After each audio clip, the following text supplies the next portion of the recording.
Welcome to hashtag 52 Needs, and this week we are talking about laughter. And I'm so delighted to have with me Annick Adelle, who lives between two worlds. With a background in corporate law, Annick lives in New York and Berlin and performs stand-up comedy in the US and Europe, both in English and German. Annick sits flexibly between gender identities as well. Annick has performed in a multitude of locations, from basements and backyards to renowned comedy clubs in Los Angeles, New York, Berlin, Amsterdam, and Paris. Annick burns for comedy, especially when it involves crowd work and audience participation. Every performance is unique because it's all about being in the moment, laughing together, and taking something home that provides food for thought and expands horizons. Hello, Annick. Hi, Angela. Thanks for having me. Thanks for being here. Question: is laughter contagious? Definitely. I see it every time I perform, and people are in the crowd together. They're a little insecure whether they should start laughing. And then if one just starts laughing out loud, you can literally see people going, "Oh," and they look at that person, and then they and they start laughing too. So yes, it's definitely contagious. Have you heard of the laughter yoga clubs? Ooh. No? They're developed by an Indian doctor who decided that laughing was good for health, which it is. It boosts the immune system. And so people get together and they do breathing exercises and laughing. So one person starts laughing and then everybody comes in, and it just sort of seems to spiral when everybody laughs. And I just watched a video today just to tune in. And people are absolutely hysterical. They're rolling around on the floor almost. They're laughing so hard. So I don't know if that's why I was asking, is it contagious, or can you actually create laughter for yourself? When you like really. I think it's two topics, right? So one is there's definitely this like you say, right? When people start laughing, you start laughing, and you start laughing at each other. It's a little different than in a club, right? But now it's two people just going off on a whatever journey it is they're on, and then they can't stop laughing because you're like, I should stop laughing, but I can't. And that makes you laugh even more and harder. And I mean, those are, if you think about it, those are the best times you have, because you're not thinking, there's no worry on your mind, you're connected to a person. There's joy, and you can't help it. Like you're almost, like somebody took a remote control and they go boom, laugh, and you can't stop, right? And it's one of the best moments, I feel, because because it's fun and you feel good, right? The other thing is, what did you say? I forgot. There was a second thing I mentioned. Oh, okay. Yeah. Yes. So the thing that I love about laughter, as you said, is when it gets to the point where you can't stop yourself anymore. I mean, I remember things where people, it's almost like it's reached a tipping point. There's so much stored up laughter inside. Somebody says something completely innocuous, something really, it is not really even funny. And it just comes out. And I have literally sat and cried tears laughing so hard, and I could not stop. And somebody would just say something and it would just trigger me into another laughter volley. And I would just sit there, and I've had that to the degree that I would wake up the next morning, and there are no drugs involved or no alcohol. It's just laughter. I would wake up the next morning and my stomach muscles hurt because I've laughed so hard. It's interesting you say that, because I'm a comedian, as you know, right? And so sometimes I read articles, like serious science articles, about what makes people laugh, right?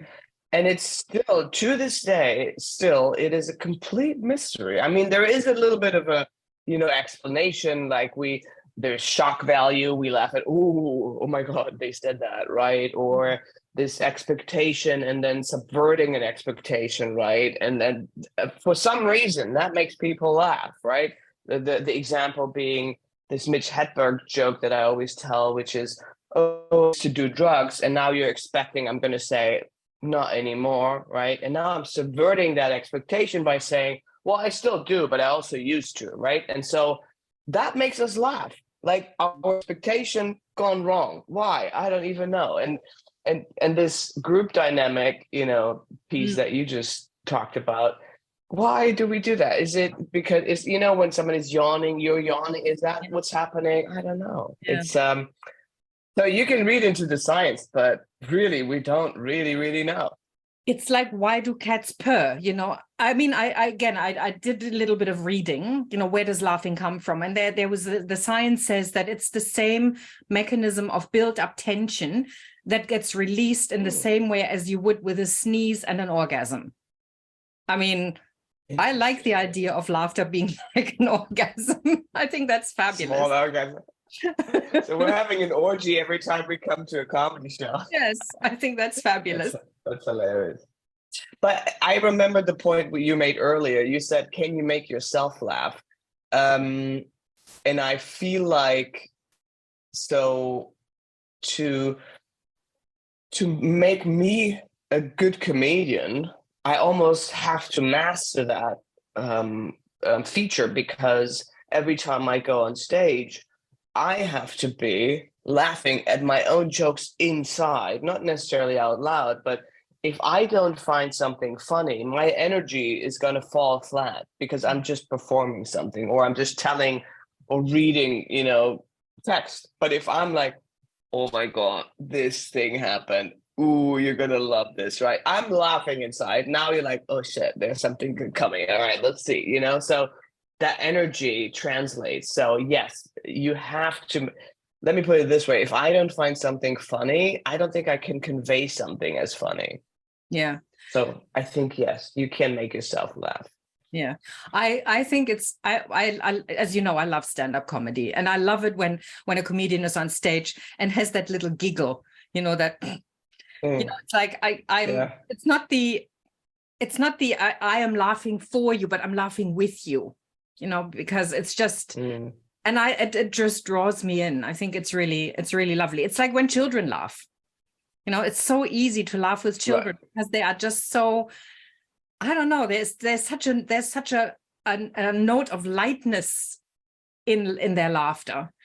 And that's the same when a comedian stands on stage and just has fun, Do you think there's a tipping point though? Because I watched Dave Chappelle, and I'm not a huge fan of his stand-up. And obviously, it's absolutely subjective what you find funny or not. So I feel comfortable saying that certain people I just don't find funny. Doesn't mean they're not funny, right? It's for other people. But one of the things that actually I don't like in the performance is that he laughs at his own jokes, and then he even slaps the mic on his legs. And it's not just him, it's a couple of comedians doing that. So I guess my question, do you think there's a tipping point where you're laughing at your own jokes, and so the ego is coming through rather than you can't help it and you're laughing and you're trying to rope everybody in? That's I guess a good question I have. Well, I don't know, but I think, again, there's a difference between saying, you wanting to convince the audience that it's funny because you believe that it's funny. And so you want to, you're going, it's funny, right? It's funny. Ha, ha, ha. Or I'm genuinely amused by that. Right. Like that. I think that, and again, as you said, everybody's sense of humor is so different. And then we can go into cultural differences. I mean, I remember when Siri came out, I went in and, and I programmed different languages, and I went, into English, Australian English, American English. And I did some, I recruited everybody, and I did Spanish and Chinese and all of that. And we did German and the jokes. And I said, Siri, tell me a joke. And Siri would come back with different jokes that were culturally appropriate in every context. So you have to go and do that again. But what was funny, what got me to laugh really hard, was when I said in German, Siri, tell me a joke. The answer came back in German was, in a deadpan voice, I don't know any jokes. Nice.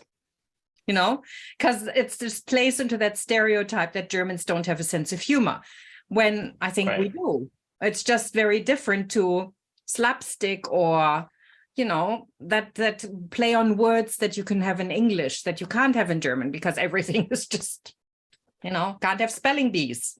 Everything is spelled as it's pronounced. So Yeah, I'm with you. And obviously you can imagine when I perform in America, people, oh, you're originally from Germany. How do you do stand-up comedy? Like that. And so obviously I have to battle with that stereotype every time I go on stage. But I'm with you, especially, I just started doing German stand-up comedy. For the longest time, I only did English stand-up comedy in America.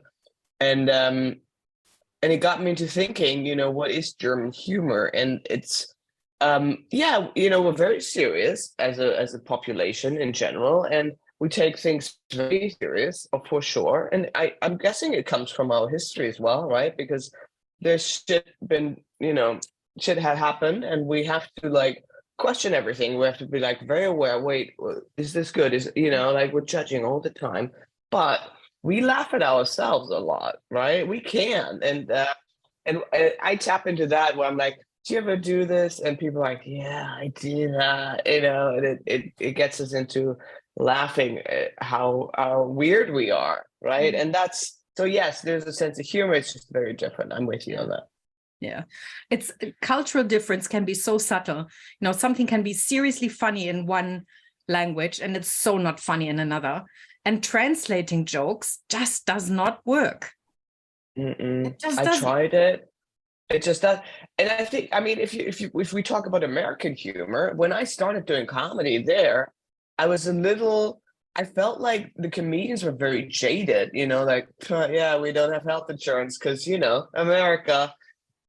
And it's trauma, really, right? And you're like, oh man, but the way they cope with it is they just become very jaded. And I was like, I don't want to be that either, because it feels a little sad, doesn't it? Or there's a lot of silliness in their humor, right? They think, what's his name? Oh, I forgot. I have a visual, but back in the days, there was this guy, Lewis.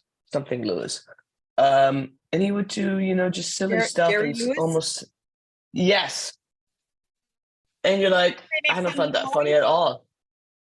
I don't find it funny at all. And my girlfriend used to say, oh, you should do silly stuff. I think really silly stuff. And as a German, I'm like, oh, no, that's dumb. Right? So, and it's not dumb. It's just different. So, yeah. And you can judge it all you want. Is this right or this right? It doesn't matter. It's what people find funny. Yeah. I went to England for the first time when I was 11 on an exchange program, and we started watching English TV. And then I came across this was not that, but a little bit later, I think it was the second or third visit, I came across Monty Python. And the walk of silly, the Ministry of Silly Walks, and the play with words, all of those things. And I found that I related to the British sense of humor far more than the German one. It was with German, I can generally go, yeah, I get the black humor, like political comedy and all of that. I can get behind that. But English sense of humor and the play on words, and I literally get that laugh out loud that I don't get when it's over the top silly, or the silent movie, whatever, Harold Lloyd and Laurel and Hardy. I liked those when I was a child, but now I watch them and I go, not really funny. So I don't know, has your sense of humor changed over the years? Wow, that's a really good question. I would say it has evolved because I'm literally between two worlds, right? So having to do stand-up comedy in a culture where you're not from, but you're having to cater to that audience, you have to start understanding how they're thinking, but then coming back to what you find funny. If you don't find it funny, and I would do silly act outs on stage just because Americans, let's say, like silliness, it's not going to go over well. So I came back to, no, you have a sense of humor, right? It's not national or it's what you think is funny. you're German, you find English comedy funny. That's your sense of humor, Mm. right? And so I think to the core there's something that you find funny, and you might be open to watching other stuff and then refining it. But does it change a lot? I don't think so. I don't Mm. think so. Hmm. So I'm wondering, I mean, this is what I would just, to anybody who's watching and listening, what do you find funny? What are you laughing about? And where do you cringe when somebody else laughs? Because everybody, again, we all have a need for laughter, but we express it in totally different ways. You know, like some people, again, watch YouTube comedy clips. Other people, you know, read jokes. I have a friend who did a whole hour on dad jokes as a birthday tribute to someone, you know, which was hilarious, and people were laughing like crazy in that. It was totally unplanned. We were singing happy birthday and then turned into a dad joke session, and people were Nice. literally laughing tears. So yeah, so again, I just love how many different kinds of laughter we have, you know, the big belly laugh or the snorting laugh. They had that on I don't know if you even sent me that, or I sent it to you on French TV The when they French, had with the people with yes. the weird laugh. Oh, I oh was, my, I sent you that. yeah, and I I know was I dead. sent it to somebody. I was, yes, that was fabulous. I So know. much And you better. see that? Yeah. Should we explain what happened? So they in French TV invited all people with weird laughs, and obviously one started laughing, and then everybody started laughing at that person laughing so weird, and then but they laughed in their weird way, and then everybody. And speaking of contagious, right? Yes. Everybody laughed at how everybody else is laughing, and it's you can't help it. I think laughter is good when you just can't help it anymore. Like you're on an automated trajectory of Yeah. just having to laugh because you Yeah. can't.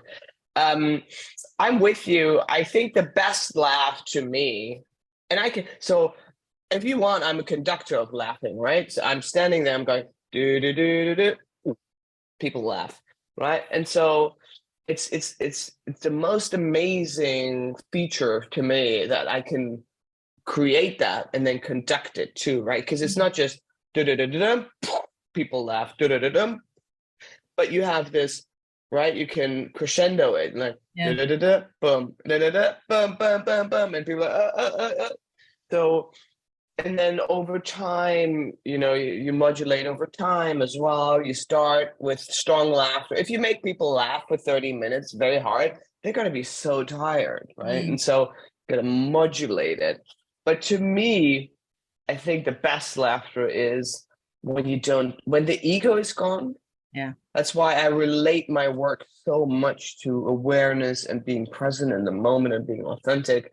When the ego is gone, mine and theirs, and you just have fun together. That's when it's magic to me. Yeah. And I think the pause is a very vital element of that as well. I know you mentioned the release earlier, and I think that's what it is, right? Isn't it? Where you create a situation where people are like, "Ooh, that person isn't talking. What's happening? What's happening? What's happening?" And then something happens, when it releases. And Yeah. that's why, to me anyway, right?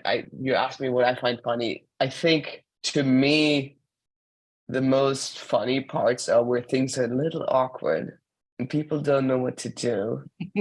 And you sit in that uncomfortable. Like the other day, I was at a show here in Germany, and a UK guy, singer, sits front row, and I was like, I was messing with him a little bit, right? He was this good-looking, muscular guy, and I was like, so with the girlfriend, right? The blonde girlfriend. I was like, all right, and but I don't want to bash him, but I want to have fun with him, and so I started asking, so you have a lot of muscles, don't you? And he was like, sometimes. I was like, what times? And then are you rich?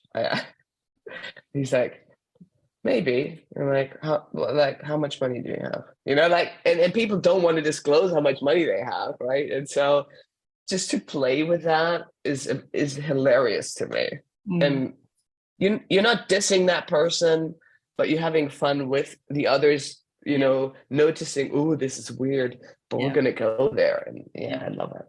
So it's the laughing with a person and taking them to a boundary they want to go to, but not beyond that. So there's still, and we've talked about this, that so for both of us, integrity and respect is so important, so that you laugh with people, you don't laugh at people, you don't ridicule them, you don't make fun of them to the degree that they walk out either ashamed or humiliated or anything. But it's about, again, it's tickling them slightly out of that comfort zone in such a way that they find it a bit funny, but they may not want to admit it, but everybody around them does. Yeah, because I don't know if you've seen this, but past comedy shows, I've seen a lot people actually, you know, punching down, and typically it's women, right? And they're saying something, and then the guy on stage like, and then he like trashes that woman in front of everybody. Mind you, that poor woman usually like laughs along because, you know, that's what women have learned. That's what women have learned. And because they laugh. Yeah. What's that? I said they laugh when they would cry. Yeah, you probably know this much better than me. And I hate that. I hate that because it's so easy, right? I could do that. Everybody can do that. It's dumb. It's easy. And like with every joke that's too easy and dumb, I'm going to be like, I don't respect that. And so when I have a woman say something weird and everybody wants to laugh, right? Especially the dudes, I go, no, I'm not going to go there because I'm a feminist and I will never trash a woman, you know? And I don't scold them for laughing, but I'm telling them what I'm not going to do. And I'm not saying that I'm the hero here, but I'm saying hopefully we can change that, because it's, I don't know, that's not clever humor to me. Well, you do. But clever. Sorry. Yes. Sorry, just to finish my thought. Clever is when there's awkwardness and you're sitting there. We're gonna sit here for a minute. Yeah. And people are like, oh shit. Yeah. Yeah. So you can talk to men about muscles and money, and there's something you can talk to women about, which you haven't told me, but it's the same thing. It's just within the bounds of respect and you know, just say this is still okay. We're just playing with it.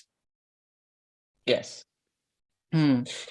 Okay, well, that's been wonderful. Thank you so much. I mean, I know we can talk about it more, and we will. We've got another video coming, another little podcast coming about laughter at work. So if you think those two words are not compatible, come and join us. Thank you for watching. Thank you, Annick. And thank you for listening. And we'll see you next time.